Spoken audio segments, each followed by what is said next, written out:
Hello everyone, स्वागत है आपका अपने यूट्यूब चैनल सिलेक्शन फीवर में। दोस्तों, अपने आज के सेशन में हम लोग वास्को डी गामा के बारे में सब कुछ जानेंगे और हम लोग ये भी जानेंगे कि किस तरह से बेहतरीन मसालों की खोज उन्हें भारत की ओर खींच लाई और किस तरह से वो भारत पहुंचे। तो दोस्तों, बने रहिए आप लोग मेरे साथ सेशन के अंत तक। तो चलते हैं हम लोग अपने आज के सेशन की तरफ।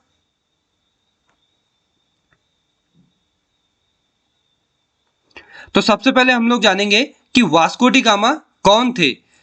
तो दोस्तों, वास्को डी गामा इनका जन्म 1460 में पुर्तगाल में हुआ था और इनका बचपन साइनस नाम के कस्बे में गुजरा था। और इनके पिता राजशाही में एक खोजी नाविक थे जिनसे इन्होंने ये सारे गुण सीखे थे। सारे गुण यानी कि खोजी नाविक होने के सारे गुण इन्होंने अपने पिता से ही सीखे थे। और वास्को डी गामा को आप इस फोटो में आसानी से देख सकते हैं।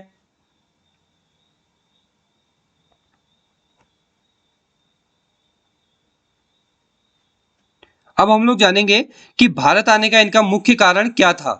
तो भारत के मसाले पूरे यूरोप में बहुत ही ज्यादा लोकप्रिय थे, लेकिन यूरोप के लोगों को भारत जाने वाले जिस मार्ग का पता था वो राजनीतिक मुश्किलों से भरा हुआ था और वो रास्ते काफी खर्चीले भी थे। तो पुर्तगाल के राजा ने समुद्र के रास्ते भारत का नया रास्ता पता लगाने का विचार बनाया।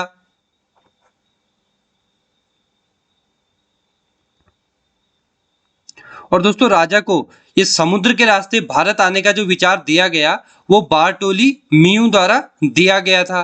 और बारटोली मियू को आप इस फोटो में आसानी से देख सकते हैं। दोस्तों, इनके द्वारा he kept of good hope की नामक स्थान की खोज की गई थी जो अफ्रीका महाद्वीप के बिल्कुल दक्षिण में स्थित है।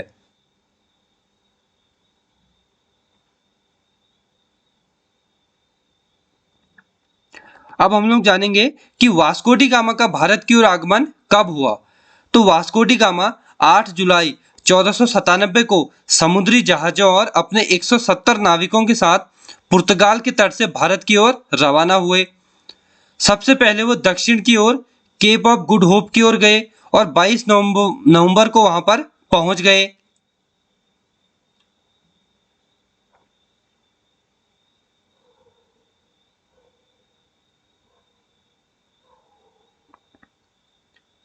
दोस्तों, इस फोटो में आप लोग देख सकते हैं कि केप ऑफ गुड होप में उनका स्वागत किस तरह से किया गया।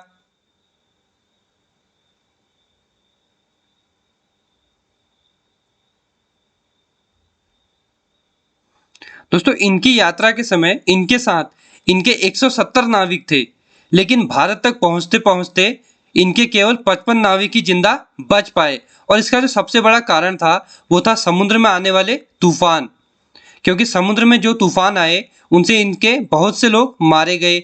और जो कुछ बचे थे, किसी को स्कर्वी रोग हो गया तो कुछ लोग भूख के कारण मर गए थे। और इनके साथ केवल 55 नाविक ही भारत पहुंच पाए थे। और ये मोजाम्बिक, मोम्बासा, मालिंदी होते हुए भारत के कालीकट बंदरगाह पहुंचे थे।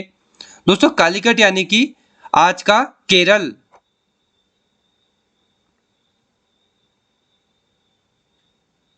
और दोस्तों, इनकी 4 नावों का नाम राफेल, गैब्रियल, बेरिंको और एक नाव थी जिसमें ये लोग सामान रखा करते थे, उसका नाम स्टोरशिप रखा हुआ था।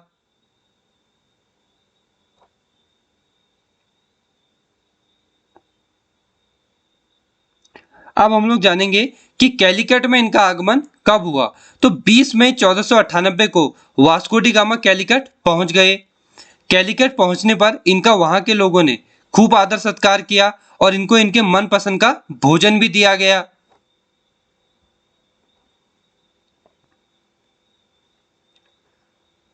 आप इस फोटो में देख सकते हैं कि इनका कैलिकट में किस तरह से आदर सत्कार किया गया था।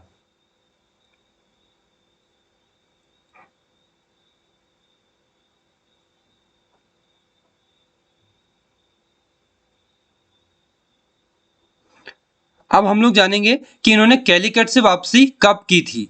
तो 29 अगस्त 1498 को इन्होंने कैलिकट से वापस पुर्तगाल की ओर अपने कदम बढ़ाए थे। यानी कि 29 अगस्त 1498 को एक कैलिकट से पुर्तगाल की ओर निकल गए थे।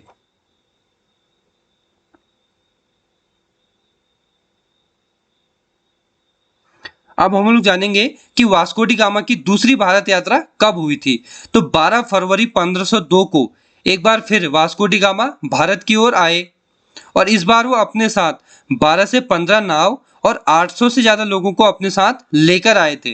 दोस्तों इस बार वो यहाँ किसी मसालों की खोज में नहीं बल्कि यहाँ के जो कैलिकट के राजा थे उन पर हमला करने आए थे, क्योंकि इससे पहली बार जब वो भारत आए थे तो कैलिकट के राजा के साथ उनकी कुछ ज़्यादा बनी नहीं थी। तो जिस कारण से वो अगली बार यानी कि इस बार जब आए हैं तो अपने साथ अपने लड़ाके भी लेकर आए हैं, जिससे कि वो कैलिकट के राजा के ऊपर हमला कर सके। दोस्तों आप फोटो में देख सकते हैं कि किस तरह से उन्होंने यहाँ के लोगों को अपना बंदी बना लिया है।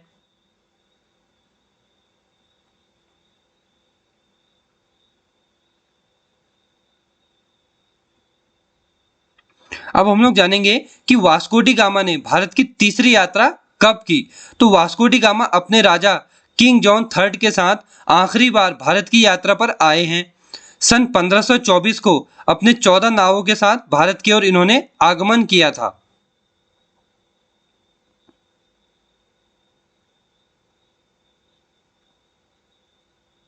अब हम लोग जानेंगे कि ये भारत को क्या देकर गए। तो वास्को डी गामा भारत को हरी मिर्च का एक तोहफा देकर गए। इससे पहले भारत में कभी भी हरी मिर्च की खेती नहीं हुआ करती थी और आज भारत हरी मिर्च का सबसे बड़ा उत्पादक देश बन गया है। यानी कि वास्को डी गामा की ही देन है कि आज हम हरी मिर्च ले पा रहे हैं।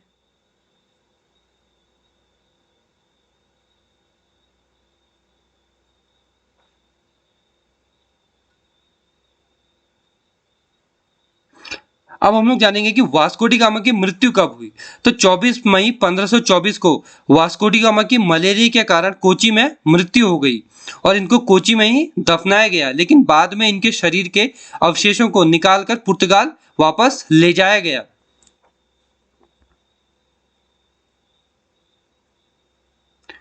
दोस्तों लिस्बन में इनका एक स्मारक भी है और इनके शरीर के अवशेषों को लिस्बन में ही दफनाया गया है, जिन अवशेषों को कोची से ले जाया गया था और इस जगह पर इनके नाम का एक स्मारक बनाया गया है जो आज भी वहीं पर स्थित है और इस स्मारक को आप इस फोटो में आसानी से देख सकते हैं।